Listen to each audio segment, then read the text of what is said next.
తల్లిపాల వారోత్సవాల కార్యక్రమంలో పాల్గొన్న మున్సిపల్ చైర్పర్సన్ అడవాల జ్యోతి లక్ష్మణ్. జైత్యాల జిల్లా కేంద్రంలో గల 36వ వార్డులో తల్లిపాల వారోత్సవాలలో మున్సిపల్ చైర్పర్సన్ అడవాల జ్యోతి లక్ష్మణ్ పాల్గొని అవగాహన కల్పించారు. ఈ నేపథ్యంలో వారు మాట్లాడుతూ అంగన్వాడీ కేంద్రంలో లభించే పౌష్టికాహారాన్ని గర్భిణులు, బాలింతలు సద్వినియోగం చేసుకోవాలని, బిడ్డ శారీరక, మానసిక ఉల్లాసానికి తల్లిపాలు అమృతం వలె పనిచేస్తాయన్నారు. ప్రసవించిన అరగంట సమయంలో బిడ్డకు తల్లిపాలు పట్టించాలని వారు సూచించారు. ముర్రుపాలు బిడ్డ వ్యాధి నిరోధక శక్తికి దోహదపడుతుందని, 6 మాసాల వరకు తల్లిపాలు ఆహారంగా అందించాలని వారు తెలియజేశారు. ఈనాటి ఈ కార్యక్రమంలో పోషణ అభియాన్ జిల్లా కోఆర్డినేటర్ మధుకుమార్, సూపర్వైజర్ కవిత, అంగన్వాడీ టీచర్ సంధ్య, ఏఎన్ఎం సునంద, అంగన్వాడీ టీచర్లు జ్యోత్స్న, సౌజన్య, గాయత్రి, సంధ్యారాణి, సుజాత, భగవద్గీత, అరుణకుమారి, పవిత్ర, స్థానికులు, తల్లులు పాల్గొన్నారు.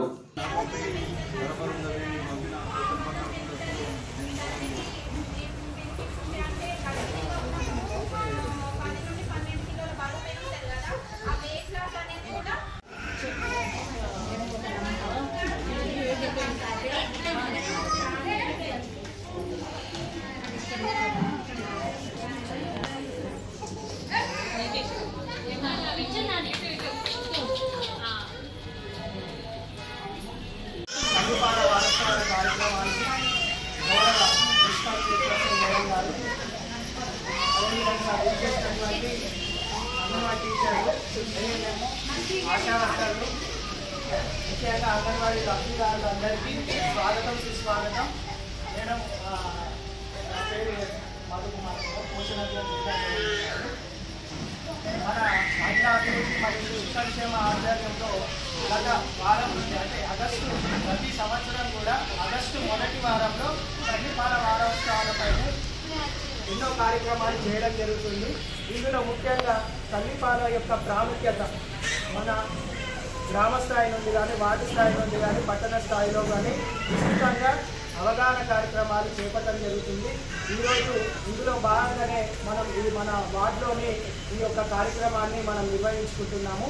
మేడం ఎక్కువ తల్లులు ఎక్కువ టైం కాకుండా కొంతమంది తల్లులు పిల్లలకి లంచ్ టైం అవుతుందని చెప్పేసి కొంతమంది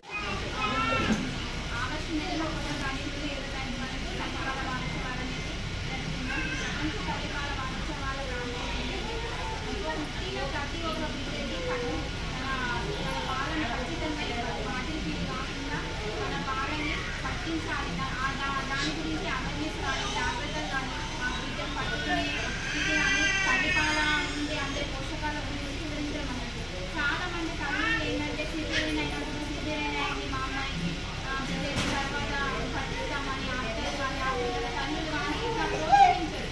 కానీ వాళ్ళు ఫస్టే వాళ్ళ గర్భిణీగా ఉన్నప్పటి నుండే వాళ్ళకి తల్లులు కానీ, ఆ ఇంట్లో గర్భిణి ఎవరైతే ఉన్నారో ఆ ఇంట్లో హస్బెండ్కి కానీ, వాళ్ళ అక్కలకు కానీ, వాళ్ళ ఇంట్లో అయితే ఎవరైతే ఉంటారో వాళ్ళకి ముందే అవేర్నెస్ కలిగియాలి.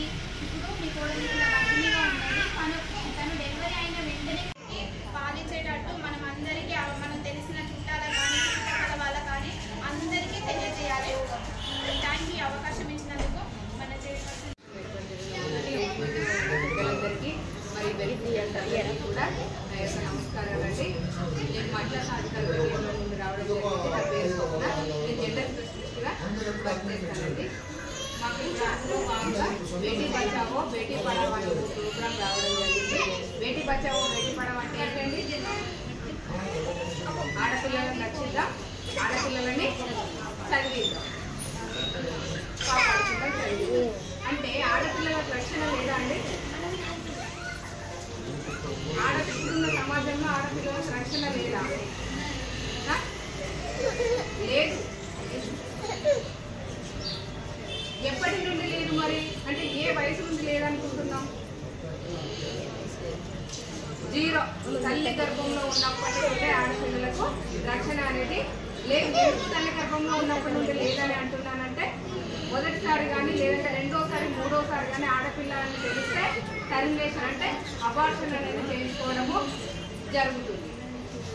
మరి దానికి ఎవరు ప్రోత్సహిస్తున్నారు అబార్షన్ చేయించుకోవడానికి? మొదటగా తల్లి అండి. ఫస్ట్ ప్రెగ్నెన్సీ పాప అయింది అనుకోండి, సెకండ్ ప్రెగ్నెన్సీ వస్తే ఇంకా పుట్టేదాక భయమే కలిగి, తర్వాత ఫ్యామిలీ కోర్స్ అని కొద్దిమంది చెప్తారు, తర్వాత ఫ్యామిలీ. ఫస్ట్ మనకే ఉంటుంది ఆ అపోహ, బాబు అవుతాడో లేడు, బాబు అయితేనే బాగుంటుంది, నాకు బాబే కావాలి. మరి ఎందుకు బాబే కావాలి అనుకుంటున్నాం? ఆడపిల్లలు ఎందుకు వద్దనుకుంటున్నాం?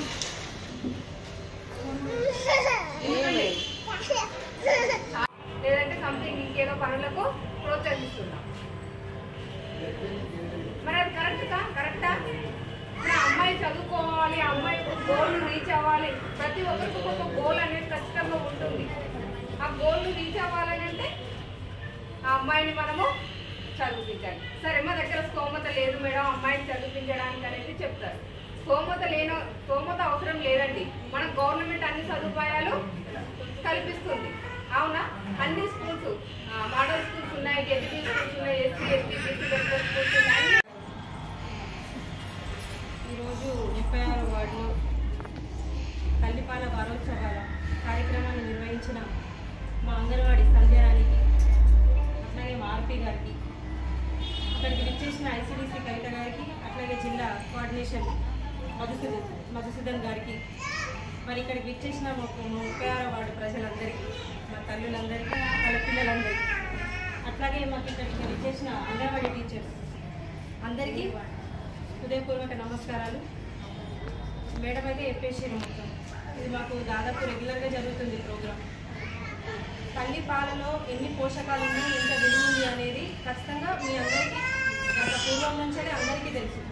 కానీ ఇప్పుడు కొంచెం జనరేషన్ చేంజ్ అయింది కాబట్టి చాలామందికి విషయం తెలిసినా కూడా పక్కకి పెడుతుంది. అందుకని చెప్పేది ఏంటంటే, తల్లి పాలు ఇప్పుడు బిడ్డ పుట్టిన తర్వాత ఒక అరగంట గంటకే ముర్రిపాలు అని చెప్పేసి ఈమని చెప్తారు. పుట్టిన అర్ధగంట గంటకే ఈమని. మరి దాంట్లో ఎన్ని పోషకాలు ఉన్నాయంటే బిడ్డకి ఎట్లాంటి చిన్న జలుబు జ్వరాలు కూడా రాకుండా కాపాడుతుంది తల్లిపాలు. అందుకని చెప్పేసి ప్రతి ఒక్కరు తల్లిపాల మీద ఎక్కువ ఇంట్రెస్ట్ ఉంటుంది. చాలా మంది తల్లులకి అసలు పాలే రావట్లేదు ఇప్పుడున్న సిచ్యువేషన్. ఎందుకు? పోషక లోపాలు. ఇప్పుడు బయట ఫుడ్, జంక్ ఫుడ్ తినడం బాగా అలవాటు అయిపోయింది. ప్రెగ్నెన్సీ లేట్ అవ్వాలి, చాలా మందికి కడుపు కూడా లేట్ అవుతుంది. ఆ బయట ఫుడ్ తినడం వల్ల, పోషక లోపాల వల్ల కడుపు తొందరగా కావట్లేదు. ప్రెగ్నెన్సీ లేట్ అవ్వడం వల్ల పిల్లలు లేటుగా పుట్టడము, ఏదో ఒక చిన్న డిసీజ్ తోడ పుట్టడము, దానివల్ల ప్రాబ్లం అవుతుంది. కాబట్టి ప్రతి ఒక్క తల్లి ఈ కడుపుతోటి ఉన్నప్పుడైనా కనీసానికి బయట ఫుడ్ ప్రిపేర్ చేయకుండా ఇంట్లో మంచి పోషకాలతో కూడిన ఆకుకూరలు కానీ, పండ్లు కానీ, పాలు కానీ తీసుకుంటే మంచిగా ఉంటుంది. అప్పుడు ఇప్పుడు ఏమైతుంటే బిడ్డకు పాలిచ్చే మనకి అవకాశం వస్తుంది అనమాట. అంటే పాలు ఇవ్వగలుగుతాము. సో అట్లాంటి పోషకాలు ఉన్న ఫుడ్ తింటేనే మంచిది, పిల్లలకు పాలు వస్తాయి, మనం పాలు ఇవ్వగలుగుతాం. చాలా మంది ఏం చేస్తారు, ఒక 6 నెలలు, సంవత్సరంలో ఒకటి 9 నెలలు ఇచ్చి మానేస్తారు. అది కరెక్ట్ కాదు. ఖచ్చితంగా 3 సంవత్సరాలు పాలు ఇవ్వాల్సిందే పిల్లలకి.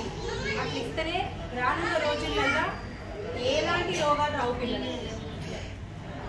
తర్వాత వచ్చే పిల్లలకు కూడా క్యాన్సర్ వస్తుంది. అట్లాంటి క్యాన్సర్ రాకుండా ఈ చిన్న ఈ దగ్గులు, జలుబు అనేది రోగాలు చిన్నవి అవిటి బాగా ఎప్పుడు వామిటింగ్స్ చేసుకోకుండా ఉంటారు. ఇంకా పెద్దవి ఉన్నాయి, చాలా స్కిన్ డిసీజెస్ కూడా చాలా వస్తాయి. ఇవన్నీ రాకుండా ఉండాలంటే మనం పాలిస్తేనే రావు. మన పాలల్లో అంత పోషకాలు ఉంటాయి కాబట్టి. సో తల్లి పాలను తీసుకెళ్ళి ఏది కూడా పనికిరావు. ఇప్పుడు మీరు పిల్లలకు ఒక 6 నెలలు పాలించి దాని తర్వాత మీరు ఇవన్నీ పెట్టినా కూడా తల్లి పాలల్లో ఉన్నంత పోషకాలు అయితే అవిట్లలో ఉండవు. దాని తర్వాత మీరు ఇప్పుడు ఒకవేళ మీరు 3 సంవత్సరాలు పాలిచ్చినా కూడా మీరు ఆయనకు అన్నం తినిపించిన, బాబు పిల్లలకి అన్నం తినిపించిన, సెల్లర్ ప్యారెట్స్ ఏది పెట్టినా కూడా మీ పాలు కంపల్సరీ ఇవ్వాలి. వీటితో పాటు మీ పాలు ఇవ్వాలని నేను అందరికీ చెప్తాను. అట్లాగే ఒకప్పుడు, ఇప్పుడంటే ఒక 2 సంవత్సరాలు 2.5 సంవత్సరాల గ్యాప్ కానీ, ఒకప్పుడు అయితే 5 సంవత్సరాలు పాలు తాగిన పిల్లలు. 5 సంవత్సరాలు 40-50 ఏళ్ళ కింద, 30 ఏళ్ళ కింద 5 సంవత్సరాలు పాలు తాగిన ఒక్కొక్క పిల్లలు తెలిసే ఉంటుంది. సో అందుకని మనం కూడా 3 సంవత్సరాలు, అట్లీస్ట్ 3 సంవత్సరాలు పాలిస్తే మీరు ఏవి తినబెట్టినా కూడా పిల్లలకి పోషణ, మన పాలల్లో ఉన్నంత పోషణ బయట ఉంటుంది. సో అందుకని చెప్పేసి మీరు ఇవి పెట్టడంతో పాటు మీ పాలు ఇవ్వాలి. అట్లాగే పిల్లలకు దానివల్ల ఎలాంటి రోగాలు రాకుండా ఉంటుంది.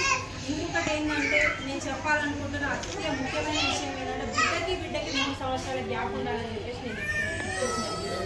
అట్లా ఉంటేనే మీరు ఈ పాపని కరెక్ట్గా చూసుకోగలుగుతారు, తర్వాత వాళ్ళని చూసుకోగలుగుతారు.